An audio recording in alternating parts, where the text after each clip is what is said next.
All welcome back to our channel. నేను మీ రేవతి. ఈ రోజు వీడియోలో తెలంగాణ స్టైల్లో టేస్టీగా ఎక్కువ క్వాంటిటీలో బగారా రైస్ ఏ విధంగా ప్రిపేర్ చేయాలో చూద్దాం రండి. ముందుగా ఒక బేసిన్ తీసుకుని అందులో ఒక 5 టేబుల్ స్పూన్ దాకా ఆయిల్ అయితే తీసుకోవాలి. ఆయిల్ ఎక్కువ క్వాంటిటీలో తీసుకోవాలండి బగారా రైస్కి. ఆయిల్ బాగా హీట్ అయిన తర్వాత ఐ ఫ్లేమ్లో ఉన్న మంటను సిమ్లో అయితే పెట్టేసుకొని బగారా రైస్ కావాల్సిన బిర్యానీ సామాన్లు అదేనండి జీరా, దాల్చిన చెక్క, గసగసాలు అండ్ అలకులు, లవంగ మొగ్గ ఇవన్నీ వేసుకొని బాగా కలుపుకోవాలి. ఇప్పుడు కట్ చేసి పెట్టుకుని ఒక 20 పచ్చిమిర్చి అయితే సన్నగా నిలువుగా కట్ చేసుకుని పచ్చిమిర్చి అయితే వేసుకొని బాగా కలుపుకోవాలండి. మేమైతే ఒక 15 మెంబర్స్ దాకా బిర్యానీ అయితే ప్రిపేర్ చేస్తున్నాం బగారా రైస్. దానికోసమనే ఎక్కువ క్వాంటిటీలో అయితే తీసుకున్నాము. ఆ తర్వాత సన్నగా ఒక పెద్ద సైజు ఉల్లిపాయలని మరి చిన్నగా అయితే కట్ చేయొద్దు, కొంచెం పెద్ద సైజే కట్ చేసుకోండి. కట్ చేసుకున్నవన్నిటిని వేసుకోవాలి. ఆ తర్వాత క్యారెట్ కూడా కట్ చేసుకొని వేసుకోండి. పెద్ద పెద్ద ముక్కలుగానే కట్ చేయండి, ఎందుకంటే బగారా రైస్కి చిన్న ముక్కలుగా ఏం కట్ చేయవసరం లేదు, కర్రీ కాదు కాబట్టి. ఆ తర్వాత ఇవన్నిటిని బాగా కలుపుకొని ఒక 5 నిమిషాల పాటు బాగా కలిపి ఒక పక్కన మగ్గనివ్వాలన్నమాట. మంటను సిమ్లో అయితే పెట్టుకొని ఉంచుకోవాలండి. ఐ ఫ్లేమ్లో పెట్టినట్టయితే మాడిపోతుంది. సో ఇవన్నీ వేసుకొని ఒక 5 మినిట్స్ పాటు ఒక పక్కన అయితే పెట్టుకోండి. ఈలోపు బియ్యాన్ని అయితే నానబెట్టుకోవాలి. దీనికోసం అయితే మేమైతే ఇప్పుడు మేము చూపించిన గ్లాస్తో ఒక 10 గ్లాసెస్ అయితే బియ్యం అయితే తీసుకున్నామండి. మనం తీసుకున్న గ్లాస్తోనే వాటర్ని కూడా కొలుచుకోవాలి.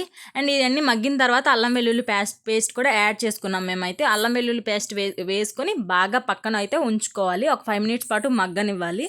ఇలా మగ్గిన తర్వాత నెక్స్ట్ మనం వాటర్ అయితే క్వాంటిటీ అయితే తీసుకోవాలని చెప్పాను కదండి. నేను 10 గ్లాసులు బగారా రైస్కి అయితే రైస్ తీసుకుంటే ఒక 20 గ్లాస్ దాకా వాటర్ తీసుకోవాలి. వాటర్ క్వాంటిటీ మనం కరెక్ట్గా తీసుకున్నట్లయితేనే మనం తీసుకున్న రైస్ పొడి లేకుండా గట్టిగా జిగురు లేకుండా బాగుంటుందండి.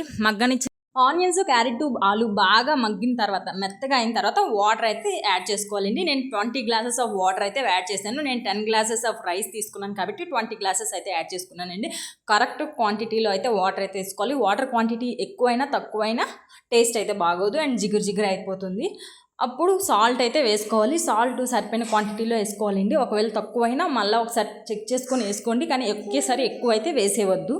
వేసుకొని బాగా మరగనివ్వాలి వాటర్ని. ఇప్పుడు మనం కొంచెం పుదీనా అండ్ కొత్తిమీర కూడా వేసుకోండి.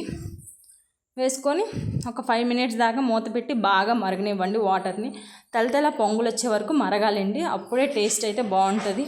వాటర్ బాగా మరిగిన తర్వాత నానబెట్టుకున్న బియ్యాన్ని అయితే వేసుకోండి. ఇలా వేసుకున్న తర్వాత బియ్యం అడుగు పట్టకుండా ఉండడం కోసం ఒక 2 మినిట్స్కి ఒకసారి కలుపుతూ ఉండాలి.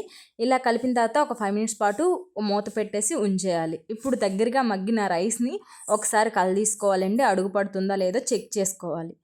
ఇప్పుడు మంటను సిమ్లో పెట్టేసుకొని దగ్గర పడే వరకు మగ్గనివ్వండి రైస్ని. ఇప్పుడు ఫైనల్లీ దగ్గర పడి వాటర్ అంతా ఇంకిపోయిన తర్వాత స్టవ్ అయితే ఆఫ్ చేసుకోండి. టేస్టీ అండ్ బిర్యానీ నచ్చితే ఒక్క చిన్న లైక్ చేసి ఛానల్ని సబ్స్క్రైబ్ చేయండి ఫ్రెండ్స్. Thank you all.